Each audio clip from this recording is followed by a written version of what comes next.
National award పై కీలక వ్యాఖ్యలు చేశారు మెగాస్టార్ చిరంజీవి. జాతీయ అవార్డులు రావడానికి చాలా దారులు ఉంటాయన్నారు megastar. Peddi blockbuster event లో జాతీయ సినీ అవార్డులపై ఈ కీలక వ్యాఖ్యలు చేశారు. పెద్ది సినిమాలో చరణ్ నటించలేదు, జీవించాడు అన్నారు. పెద్దిలో Ram Charan national award winning performance ఇచ్చారన్నారు. అవార్డు వచ్చినా రాకపోయినా మీ మనసులు గెలిచాడు, అది చాలు అంటున్నారు చిరంజీవి. ప్రేక్షకుల మనసులు గెలవడానికి మించిన అవార్డు ఇంకేమీ లేదన్నారు. అసలు రంగస్థలంతోనే అవార్డు వస్తుందనుకున్నామని, కానీ రాలేదు అన్నారు మెగాస్టార్. ప్రతి వాళ్ళకి ఒక ధ్యేయం ఉండాలి. ఆ ధ్యేయంని మనం ఓన్ చేసుకోవాలి. ఆ గోల్ వైపు వెళ్లేందుకు ఫిజికల్ కష్టం అయినా సరే ఎలా పడాలంటాలో ఈ రోజున ఒక స్టార్ కొడుకు గోల్డెన్ స్పూన్తో పుట్టాడు. చరణ్కి అవసరం లేదు.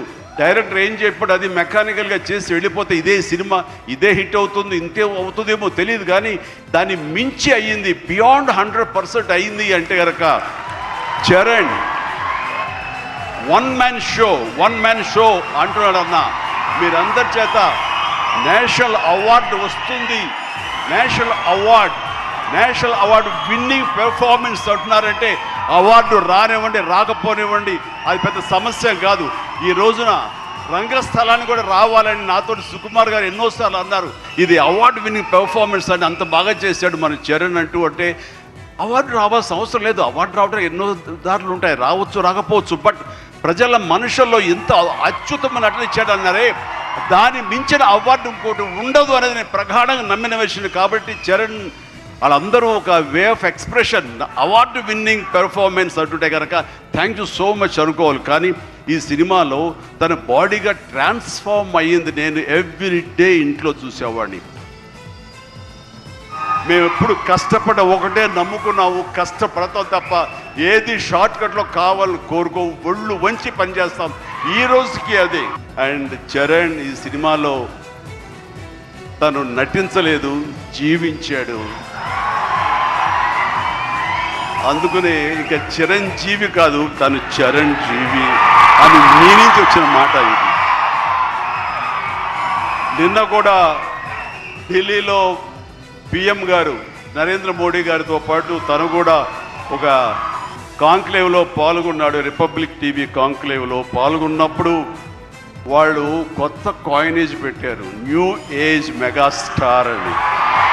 బిడ్డలు ఎదిగినప్పుడు, బిడ్డలు ముందుకు వెళుతున్నప్పుడు ఆ పొందే ఆనందం అంతా ఇంత కాదు. సో ఈ రోజున ఈ పెద్ది తర్వాత రంగస్థలంలో కొంతవరకు ఇప్పుడు ఈ పెద్ది తర్వాత పుత్రోత్సాహం అనేది 100% నేను ఫీల్ అవుతున్నాను. అన్నట్లుగా మరి బిడ్డ పైకి వచ్చాడు, బిడ్డ ఫుల్ ఫిట్గా చేస్తాడు కదా, ఇంకా మీరు చెయ్యాలంటే ఆ విషయం మాత్రం ఎస్ చెయ్యాలి. ఇది పని చేయటంలో ఆనందం ఉంది, పని చేయటంలో ఒక ఎనర్జీ ఉంటుంది. సో అది పూర్తిగా జీవితకాలం అనుభవించిన నాకు, 47 సంవత్సరాల పాటు అనుభవించిన నాకు ఆ పని అంటే ఆ ఉత్సాహం అంతే. ఆర్టిస్టులు అనేవాళ్ళు వాళ్ళు క్యారెక్టర్లో ఎమోషన్ వాళ్ళు ఓన్ చేసుకుని ఫీల్ అవ్వాలి తప్ప వాళ్ళు ముఖవళికలతోటి, ఫేషియల్ ఎక్స్ప్రెషన్స్ తోటి, ఫేషియల్ మజిల్స్ తోటి రాణించి రక్తి కట్టించాలన్నది పెర్ఫెక్ట్ యాక్షన్ కాదు. చాలామంది గొప్ప యాక్టర్లు ఉంటారు, వాళ్ళందరూ కూడా వాళ్ళు తెర మీద బాధపడుతూ మనల్ని బాధ పెడతారు. కానీ లోపల ఉన్న ఫీల్ని వాళ్ళు ఫీల్ అవుతూ తన మనసు లోపల అంతర్గతంగా ఏమి ఫీల్ అవుతాడో దాన్ని కళ్ళ ద్వారా మాత్రమే చూపిస్తూ మనల్ని కంటదరి పెట్టించే విధంగా చేశాడే, అది పరిపూర్ణమైనటువంటి నటన, పరిపక్వత ఉన్నటువంటి నటన. ఈ రోజున రామ్ చరణ్లో పరిపూర్ణత, పరిపక్వతను నేను 100% నేను సాటిస్ఫై అయ్యే విధంగా చేయగలిగాడు. మీరందరూ కూడా ఆశీస్సులు అందించే విధంగా, దాన్ని ఆమోదించే విధంగా ఈ రోజున తెర మీదకి కనిపించిందంటే కనుక అది దాన్ని మనస్ఫూర్తిగా ప్రతి ఒక్కళ్ళం అభినందించాల్సినటువంటి ఇది.